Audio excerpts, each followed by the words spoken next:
Basic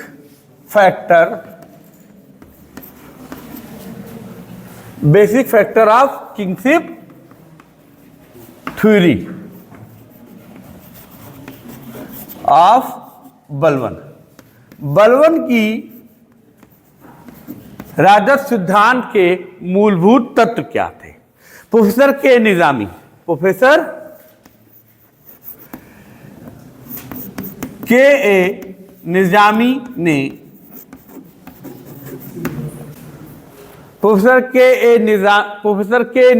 ने बलवन के राजस्व सिद्धांत के मूलभूत तत्वों का उल्लेख किया है, जिसमें पहला जो है, ठीक है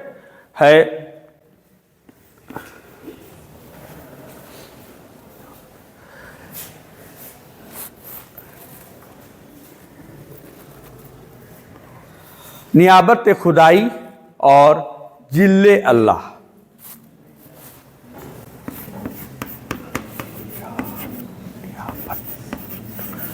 नियाबत खुदाई और जिल्ले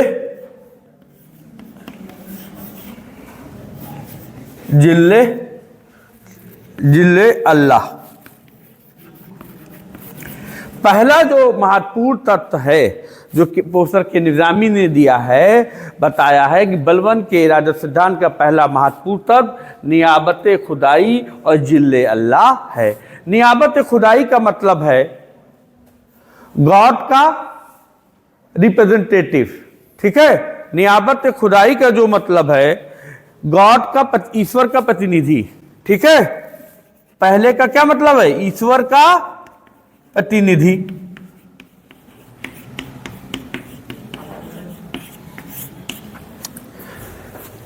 representative of Ishwar.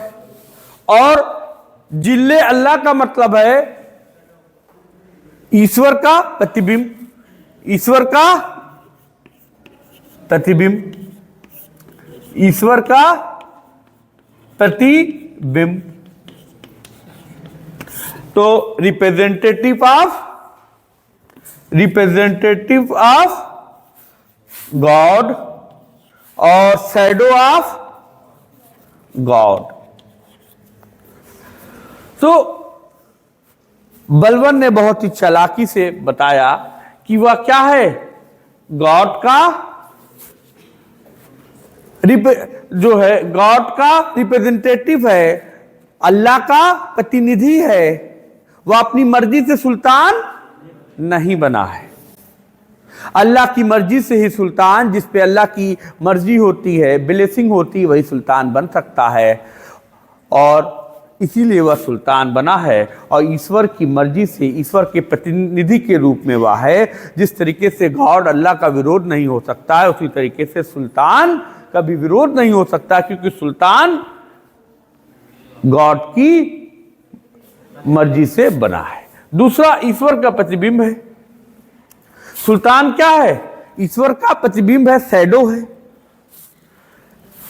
Shadow of God है। तो ये दोनों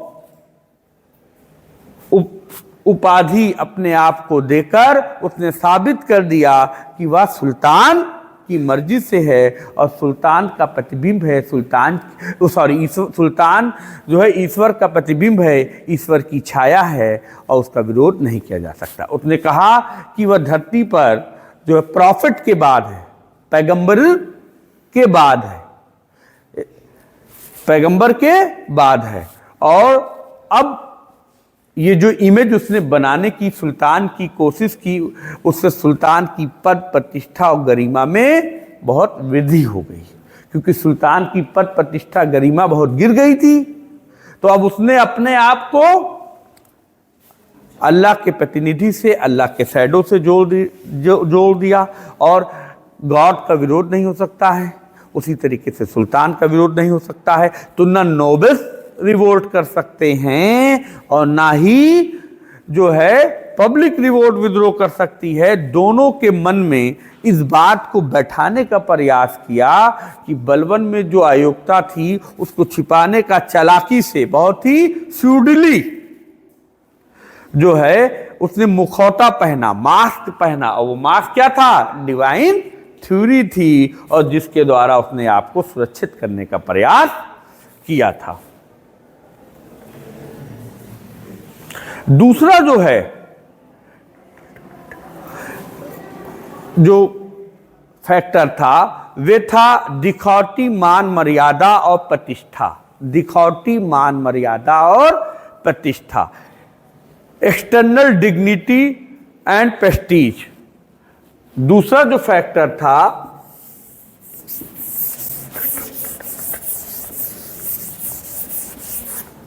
एक्सटर्नल डिग्निटी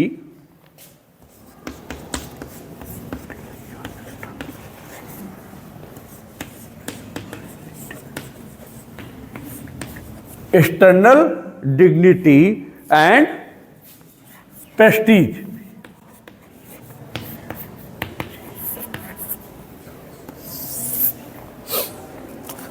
तोसर के निजामी बताते हैं कि बलबन की राजद सिद्धांत का दूसरा जो बेसिक फैक्टर था वे था एक्सटर्नल डिग्निटी और प्रेस्टीज था, और दिखौटी, मान मर्यादा और प्रतिष्ठा को उसने अपने शासनकाल में स्थापित करने का प्रयास किया, जिससे क्या हो, सुल्तान की पद प्रतिष्ठा और गरिमा में वृद्धि हो जाए। जो नोबल्स हैं, जो अपने को किंग मेकर समझने लगे थे, ठीक है, उनकी महत्वाकांक्षा बढ़ गई थी। तुर्के चालगानी जो अपने को किंग मेकर समझा करते थे, उनको ये एहसास हो कि जो सुल्तान है वह श्रेष्ठ है, सुप्रीम है, अलग है, और गॉड का प्रतिनिधि है, गॉड का शैडो है। इसलिए दिखौटी, मान मर्यादा पर जोर दिया गया, प्रतिष्ठा को स्थापित करने का प्रयास किया गया। सुल्तान, जब भी कहा जाता है कि आज तक सुल्तान को न उसके नोबल्स ने और न उसके दरबारी वर्कर ने, कर्मचारियों ने कभी जो है समान ड्रेस में नहीं देखा। हमेशा किस ड्रेस में देखा? जो एक सुल्तान का ड्रेस होता है, कोड होता है, और उसका जो आवरण होता है, उसी उसमें देखा। इन बातों का उसने बहुत ख्याल किया था, ठीक है। तो दिखौटी, मान मर्यादा पर उसने बहुत जोर दिया, जिससे सुल्तान को लोग समझ सकें ये अलग है, डिफरेंट है, वो नहीं है, ठीक है।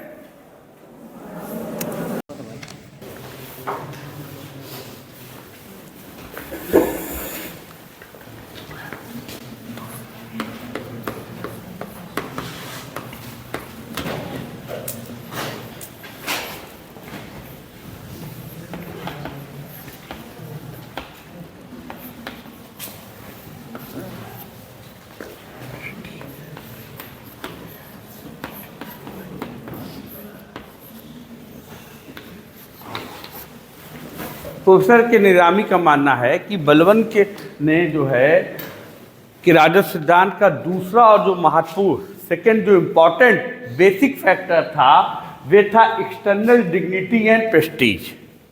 External dignity and Prestige. Balban का मानना था कि अगर राजद सिद्धांत को मजबूत करना है, स्ट्रांग करना है, तो उसके लिए दिखावटी, मान मर्यादा और प्रतिष्ठा, दिखावटी, मान मर्यादा और प्रतिष्ठा को शासन व्यवस्था में स्थापित करना बेहद जरूरी है, इसेंशियल है, मैंडेटरी है।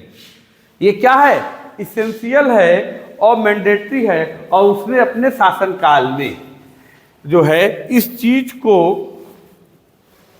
फॉलो किया कि कैसे दिखाती, मान मर्यादा और प्रतिष्ठा को स्थापित किया जाए।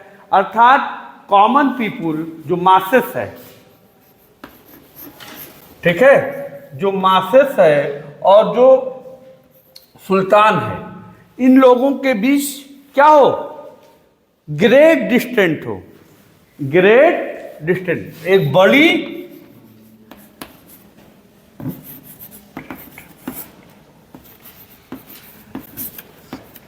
ठीक है, बड़ी दूरी हो कि कॉमन पीपुल को, नोबल्स को ये एहसास हो कि सुल्तान सुल्तान है और वह पृथ्वी पर ईश्वर का प्रतिनिधि है, रिप्रेजेंटेटिव है, गॉड का शैडो है और ईश्वर पर वह प्रॉफिटहुड के बाद है। ठीक है, तो अपनी एक बड़ी इमेज वो बरकरार करना चाहता था ताकि दिखावटी मान मर्यादा इतनी ज़्यादा हो कि उसकी जो प्रेस्टीज थी, उसकी प्रतिष्ठा थी सुल्तान की, उसमें क्या हो जाए, वृद्धि हो जाए और वह बहुत अधिक बढ़ जाए। तो उसने हमेशा इस बात का ख्याल किया कि उसने कॉमन पीपुल से मिलने और बातचीत करने को क्या कर दिया, रिफ्यूज़ किया, रद्द कर दिया। कॉमन लोगों से, आम लोगों से वह मिलना पसंद नहीं करता था। एक एग्जाम्पल है, दिल्ली के एक रिच मैन थे, a rich man of Delhi, a rich man of, एक एग्जाम्पल जो है उदाहरण मिलता है, a rich man of Delhi, Delhi के एक अमीर व्यक्ति का उल्लेख मिलता है और यह व्यक्ति जो है सुल्तान से मिलना चाहता है और उसके ऑफिसर्स को ब्रीफ घूस देता है कि किसी तरीके से सुल्तान से मुलाकात हो जाए। और तो सुल्तान ने क्या कर दिया, रिफ्यूज़ कर दिया, मना कर दिया। सुल्तान का मानना था कि जो उच्च वंश के लोग हैं, ठीक है, उन्हीं से मिला जा सकता है। इस तरीके से मास और कॉमन पीपुल से, चाहे आर्थिक रूप से वो समृद्ध हों, उनसे मिलना उचित नहीं है। एक गैप बनाना चाहता था, पीपुल और नोबल और सुल्तान के बीच एक बड़ा गैप बनाना चाहता था और इस गैप को बड़ा करके वह सुल्तान की प्रेस्टीज को बढ़ाना चाहता था और उसका मानना था कि ये बहुत क्या है, external dignity of and Prestige जो है बेहद जरूरी है किंगशिप के लिए, और इसको उसने अपने शासनकाल में लागू किया। तीसरा जो महत्वपूर्ण बेसिक फैक्टर है वो क्या है, शिष्टाचार, डेकोरम। शिष्टाचार, डेकोरम जो है तीसरा महत्वपूर्ण फैक्टर माना जाता है।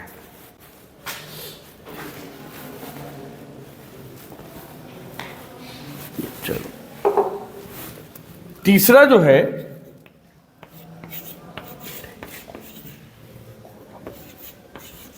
ठीक है, बलबन की नजर में तीसरा महत्वपूर्ण जो फैक्टर था वो डिकोरम था, शिष्टाचार था। और बलबन ने अपने शासनकाल में, अपने कोर्ट में, अपने दरबार में, अपनी लाइफ में डिकोरम, शिष्टाचार पर बहुत फोकस किया। उसका मानना था बिना शिष्टाचार को स्थापित किए राजस्व सिद्धांत जो है पूर्ण रूप धारण नहीं कर सकता है और डेकोरम, शिष्टाचार होना जरूरी है। वो सुल्तान और नोबल्स के बीच, सुल्तान और कॉमन पीपुल के बीच, दरबार में भी, ये हर जगह पर शिष्टाचार, डेकोरम को उसने इस्टेब्लिश करने का प्रयास किया था। और इसलिए जब भी वह कोर्ट में आता था, दरबार में आता था, तो राज चिन्ह और साजो सामान के साथ आता था। जब वो दरबार में आता था तो जो राज चिन्ह हुआ करते थे, जो साजो सामान सुल्तान के होते थे, उनके साथ फुल ड्रेस में आता था, विदाउट ड्रेस वो नहीं आता था। अर्थात रिगालिया, राज चिन्ह जो है रिगालिया,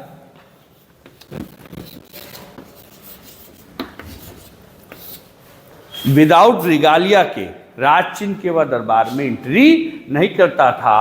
और इसके साथ साथ रॉयल पैराफर्नालिया, रॉयल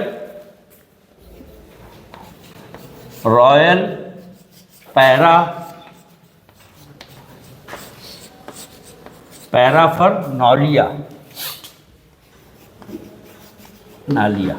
ठीक है। तो जब भी वह दरबार में, कोर्ट में एंट्री करता था या अपने महल, पैलेस में रहता था, तो जब वो दरबार में एंट्री करता तो रिगालिया का कि विदाउट रिगालिया वो नहीं आता था, बिना राज चिन्ह नहीं आता था। साथ ही साथ वो रॉयल पैराफॉर्नेलिया, शाही जो साजो सामान था, सुल्तान का जो राज चिन्ह था, जो साजो सामान था, उसके बिना वह कभी भी दरबार में नहीं आता था। इससे सुल्तान की पद, गरिमा, उसके वैभव, उसके प्रेस्टीज में वृद्धि होती थी। तो इसको वह स्थापित उसने किया था। और साथ ही साथ वह दरबार में जो है रॉयल अप्रैल जो होता है शाही वस्त्र, अप्रैल क्या है? शाही वस्त्र।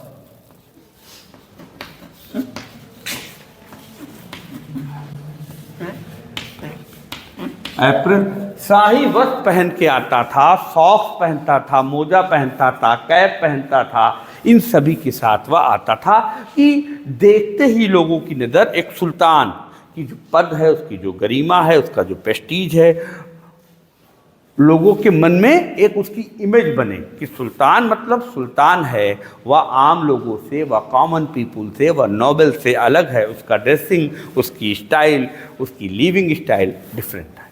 ठीक है, तो ये तीसरा जो है महत्वपूर्ण जो है बेसिक फैक्टर था। चौथा जो है बेसिक फैक्टर वो है उसने कुलीन और आकुलीन परिवार के लोगों के बीच अंतर को स्थापित करने का प्रयास किया। ए distinction between high born and low born.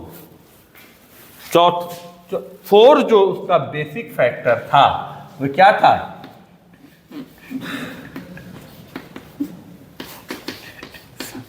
A distinction between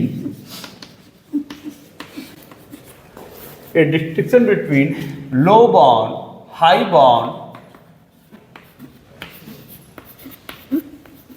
and low born।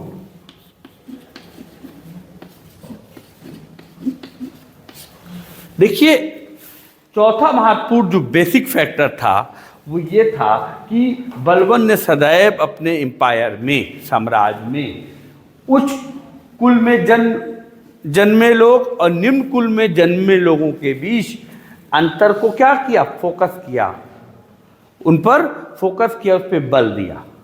और वह हाई बॉन्ड की वकालत करता था, लो बॉन्ड से वह घृणा करता था। और वह अपने शासनकाल में उसने इस बात का ध्यान दिया कि उच्च कुल के लोगों को महत्वपूर्ण पद दिए जाए और निम्न कुल के जो लोगों को उनको दूर रखा जाए।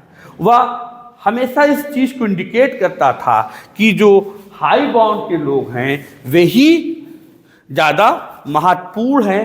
किस लिए? एडमिनिस्ट्रेटिव सिस्टम में इम्पॉर्टेंट पोस्ट को लेने के लिए। ठीक है, महत्वपूर्ण पद किसको दिए जाएं? हाई बॉन्ड के लोगों को। इस पर उसने हमेशा जो है जोर दिया। और जब भी उसको ये पता चला कि कोई लो बॉन्ड का व्यक्ति है तो उसको क्या कर दिया? उसने पद से हटाने की बात की, उसको बर्खास्त कर दिया।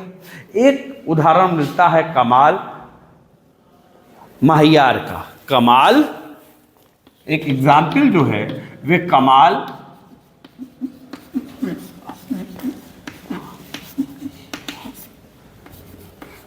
महियार का मिलता है। ये जो कमाल महियार थे ये अमरोहा के अधिकारी थे, ऑफिसर्स थे। और इनके बारे में पता चला कि ये लो बॉर्न पर्सन है। ये क्या है? लो बॉर्न पर्सन है, निम्न कुल में इनका जन्म हुआ है। तो इनको इनके पद से हटा दिया गया और जांच बैठाई गई, इंक्वायरी बैठाई गई कि कैसे इनको ये पद दे दिया गया। तो हमेशा उसने शासन में इस चीज को, उच्च कुल के लोगों को महत्व दिया प्रशासनिक पदों पर, एडमिनिस्ट्रेटिव पोस्टों पर। पांचवा जो बेसिक फैक्टर है महत्वपूर्ण वो ये है कि उसने जो है फारस की रहन सहन परंपरा को अपनाया। फारस की रहन सहन परंपरा को अपनाया अर्थात उसने जो है पर्सियन कस्टम ट्रेडिशन को अपनाया। पर्सियन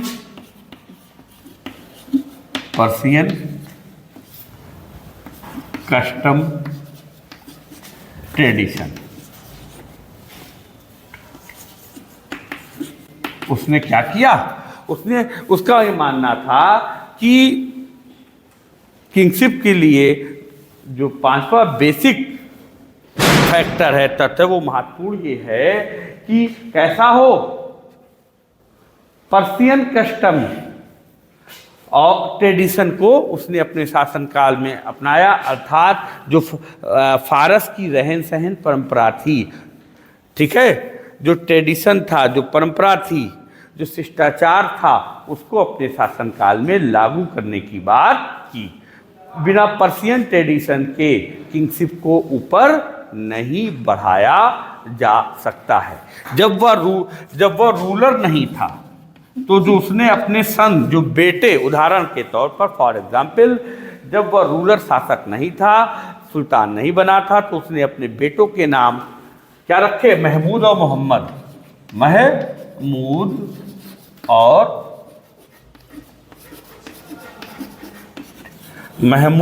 और मोहम्मद रखे। लेकिन जब वह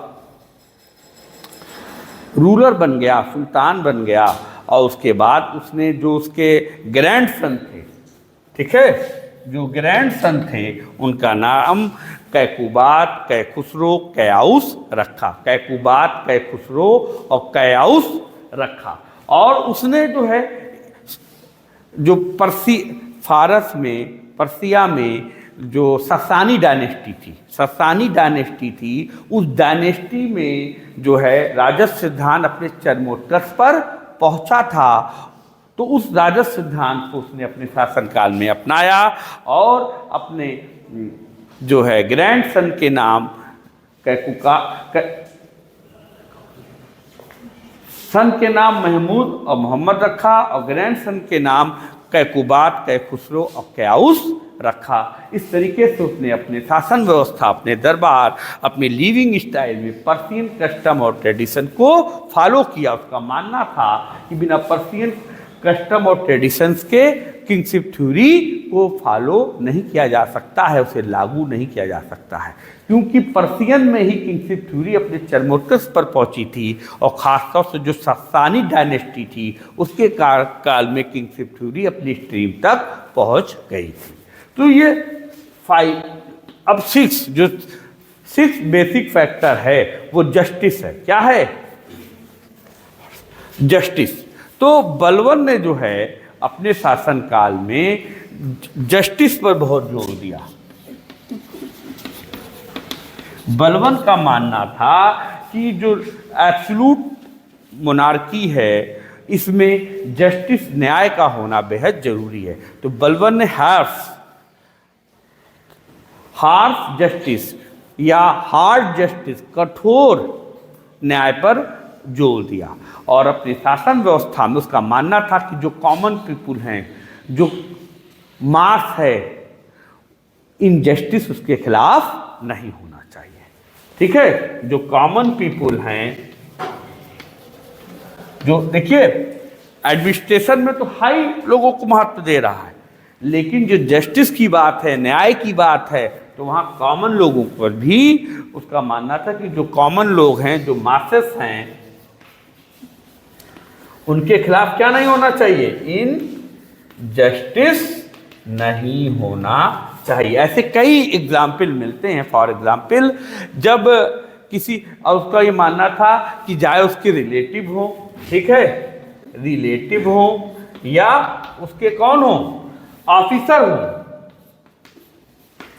ठीक है, उसके ऑफिसर्स हों, ये लोग अगर इनजस्टिस करते हैं कॉमन पीपुल के साथ, तो उनके अगेंस्ट जो है कार्रवाई होगी, उनको पनिशमेंट दिया जाएगा। और उसने पूरे प्रशासनिक व्यवस्था को पर कंट्रोल करने के लिए बरीद की नियुक्ति की, अपॉइंटमेंट ऑफ बरीद। बरीद क्या थे? ये गुप्तचर थे। बरीद क्या थे? गुप्तचर थे, स्पाई थे, और ये पूरे एडमिनिस्ट्रेशन में जो ऑफिसर्स थे, जो वर्क किया करते थे, उनके बारे में इंफॉर्मेशन सुल्तान को देते थे, और उसके अनुसार सुल्तान डिसीजन लेता था। यदि कोई बरीद सही इंफॉर्मेशन नहीं देता था, तो उसके अगेंस्ट भी कार्रवाई होती थी और उसे पनिशमेंट मिलता था। बदायूं का जो बरीद था, फॉर एग्जाम्पल बदायूं का बरीद ने सही इंफॉर्मेशन नहीं दी थी, उसके खिलाफ कार्रवाई की गई, उसे पनिशमेंट दिया गया, बदायूं के बरीद को। ठीक है। अब दो और एग्जाम्पल मिलते हैं, ये बदायूं और अवध के। बदायूं का जो अधिकारी था मलिक बकबक, बदायूं का अधिकारी मलिक बकबक, और आपके अवध का जो था हैबत खान, हैबत खान। इन दोनों के बारे में ये था कि इन दोनों ने अपने जो घरेलू नौकर थे, ठीक है, मेनियल सर्वेंट, मेनियल जो सर्वेंट थे, मेनियल सर्वेंट थे, उनके खिलाफ क्या किया था? ठीक है, मेनियल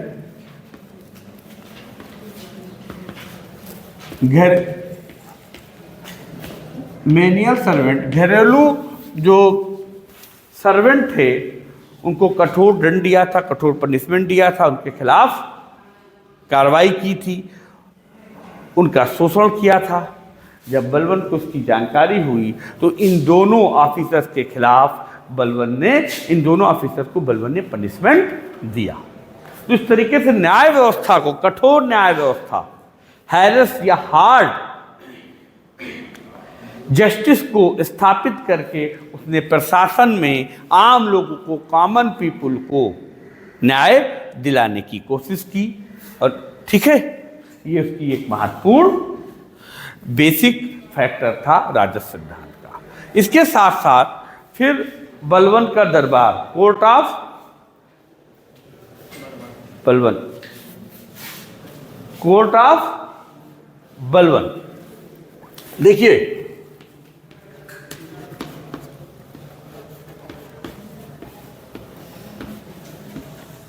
कोर्ट ऑफ बलवन 7 पॉइंट।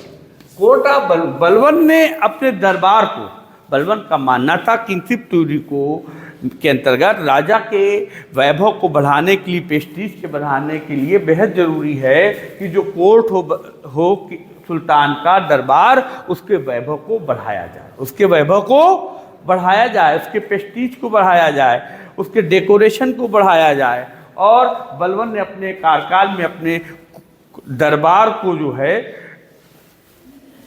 डेकोरेट किया। और किस आधार पर किया?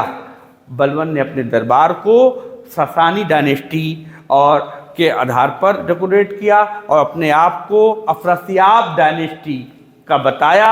जिस ठीक है, फिरदौसी के शाहनामा में अफरासियाब डायनेस्टी का उल्लेख है।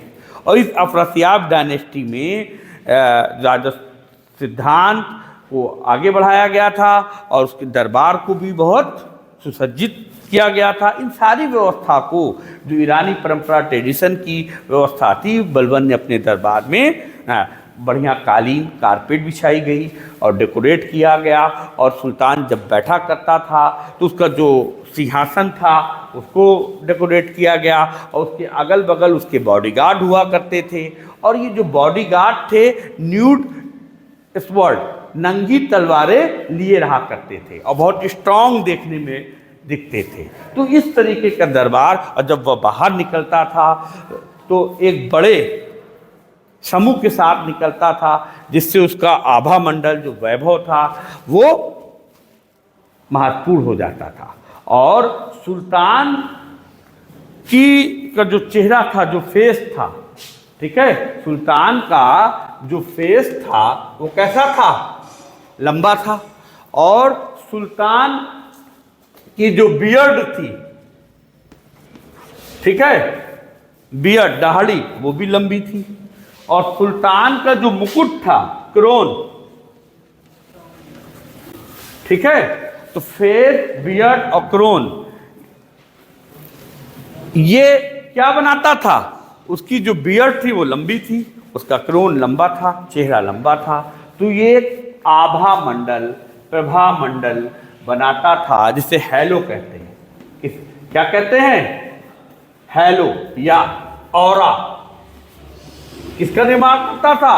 हैलो या ऑरा का निर्माण करता था। ये है क्या? हैलो या ऑरा जो है, ये जो है एक प्रकार का घेरा हुआ करता था, ठीक है, प्रकाश का घेरा, प्रकाश का circle of light, circle of light हुआ करता था। ये क्या था? सर्किल ऑफ लाइट हुआ करता था, प्रकाश का घेरा। क्योंकि राजा क्या है? सुल्तान क्या है? सुल्तान जो है ईश्वर की प्रतिबिंब है, शैडो है, और उसके आभा मंडल, उसके चेहरे पे जिस तरीके से जो ग्रेट सेंट होते हैं, संत हुआ करते हैं, उनका चेहरा चमकता है, ठीक है, उसी तरीके का चेहरा जो है बलवन का भी चमकता था, अट्रैक्शन था, एक अलग सा इमेज थी, एक अलग सी पेस्टीज थी, लगता था कि ये सुल्तान है, ठीक है। और समारोह, बड़े बड़े सेरेमनी कराए गए, समारोह कराए गए, बाहर से दूत वगैरह आते थे, इनका रेस्पेक्ट किया जाता था। इस प्रकार से बलवन का जो दरबार था, कोर्ट ऑफ वैभव, ग्लोरी वहाँ स्थापित की गई, उस जिससे सुल्तान की पद प्रतिष्ठा मर्यादा में वृद्धि हुई। एक और इम्पॉर्टेंट टॉपिक है जो सबसे खास है, वो है वंशावली, जीनियोलॉजी, ठीक है। बलवन ने जीनियोलॉजी पर फोकस किया।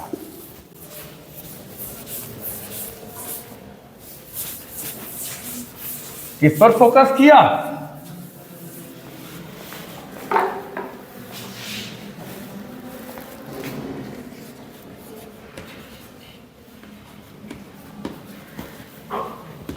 जीनियोलॉजी, जीनियोलॉजी पर फोकस किया। ये 8वां जो बेसिक फैक्टर है और सबसे इंपॉर्टेंट फैक्टर है वो वंशावली। बलवन ने वंशावली पर जोर दिया। और बलवन क्योंकि अफरासियाब डायनेस्टी से अपने को संबंधित करता था, सासानी जो डायनेस्टी थी जो पर्शियन में बहुत आगे जा चुकी थी, और उसके आधार पर अपने आप उसने फिरदौसी के शाहनामा के उस पर अपने को अफरासियाब डायनेस्टी से जोड़ा। तो उसका मानना था कि जो वंशावली है यह बेहद ज़रूरी है, और उसने पूरे दरबार में इसको स्थापित करने का प्रयास किया। उसने कहा जो महत्वपूर्ण एडमिनिस्ट्रेटिव पोस्ट हैं, इम्पॉर्टेंट एडमिनिस्ट्रेटिव पोस्ट हैं, वो सारी पोस्ट ऐसे लोगों को दिया जाएगा जिनकी वंशावली क्या होगी? उच्च कुल की होगी। और साथ ही साथ उसने ये कहा गया ये प्रशासनिक अधिकारियों के जो रिश्तेदार हैं, जो रिलेटिव हैं, उनकी भी वंशावली निकाली जाएगी। और उसने क्या किया? अपने दरबार में एक्सपर्ट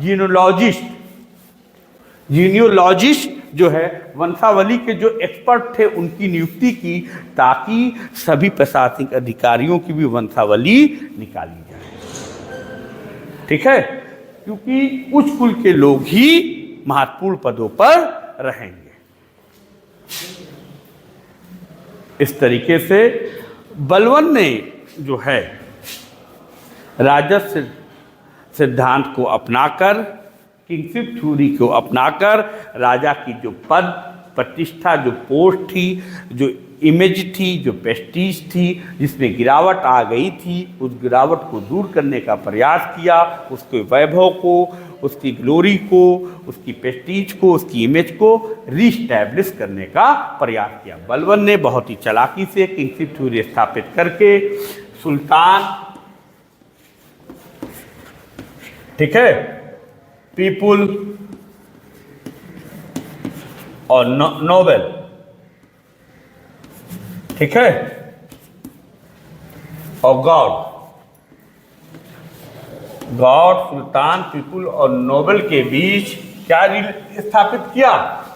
गॉड, सुल्तान, पीपुल और नोबेल के बीच त्रिपक्षीय रिलेशन, ट्रिपल अलायंस क्या एस्टेब्लिश किया? Triple alliance,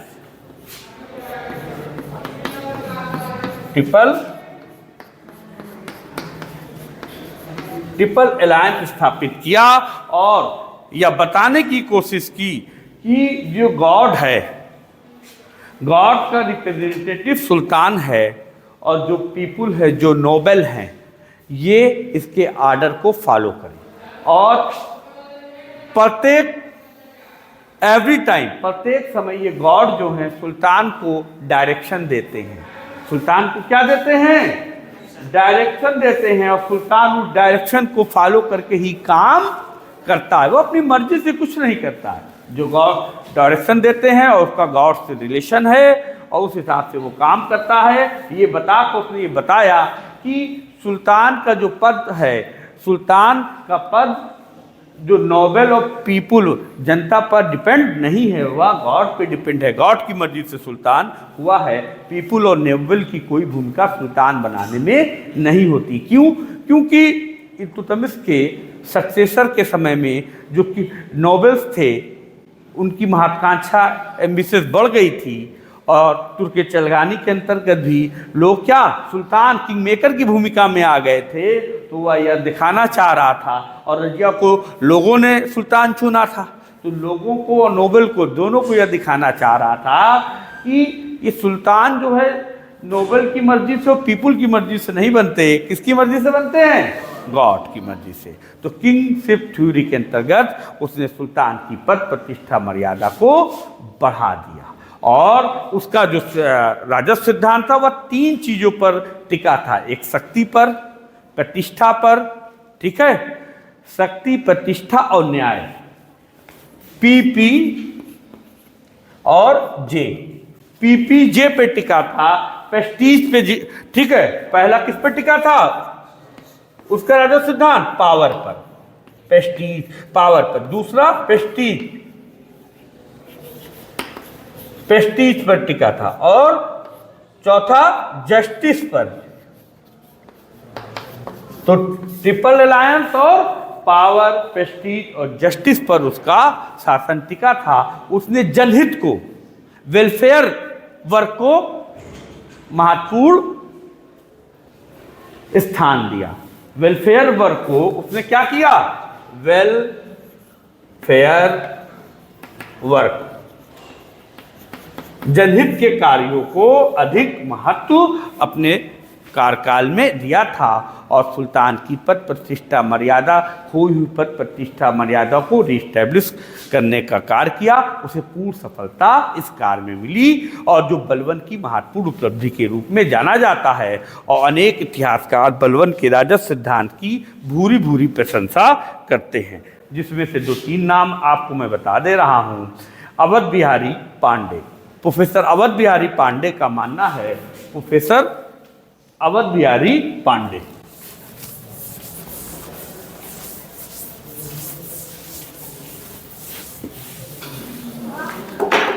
professor Awadh Bihari Pandey. Awadh Bihari Pandey का क्या मानना है कि यदि हम बलबन के कार्यों को एक शब्द में व्यक्त करना चाहें, बलबन के जो कार्य से जो वर्क थे उसे एक शब्द में, वन वर्ड में व्यक्त करना चाहें, प्रेजेंट करना चाहें, तो वो क्या है? सुदृढ़ीकरण है। क्या है? कंसोलिडेशन। वो क्या है? सुदृढ़ीकरण है, कंसोलिडेशन है। यही उसकी नीति का मंत्र था। यही क्या था? उसकी नीति का मंत्र था। उसने क्या किया? सुल्तान की प्रतिष्ठा को पुनः स्थापित किया। उसने सुल्तान की जो प्रतिष्ठा थी, जो प्रेस्टीज थी, उसको रीस्टैब्लिश किया।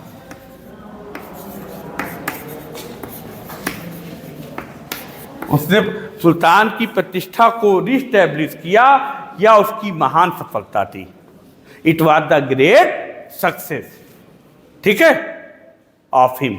उसकी यह महान सफलता थी। दूसरा, professor ABM Habibullah, professor ABM Habibullah, इनका क्या मानना है?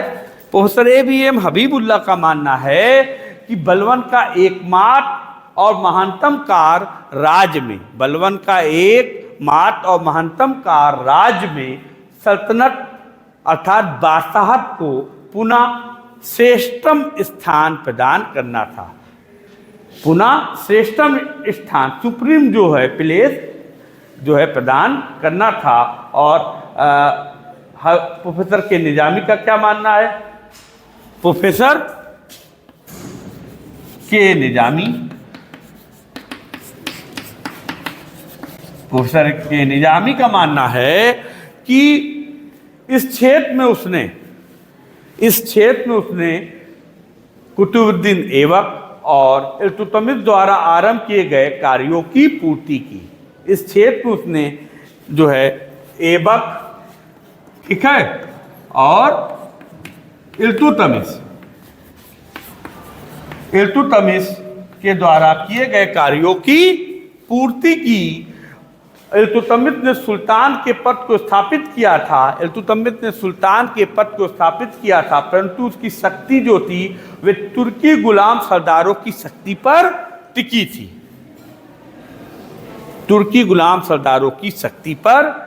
थी। बलबन ने दुर्बलता को नष्ट करने में सफलता प्राप्त की। बलबन ने क्या किया? ये जो वीकनेस थी, जो दुर्बलता थी, इसको नष्ट करने का प्रयास किया और अपने बल पर सल्तनत को एक मजबूती प्रदान की।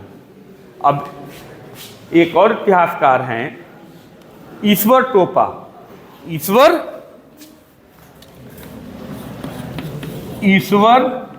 टोपा। इनका क्या मानना है? ईश्वर टोपा का क्या मानना है, ये आप देख लीजिए।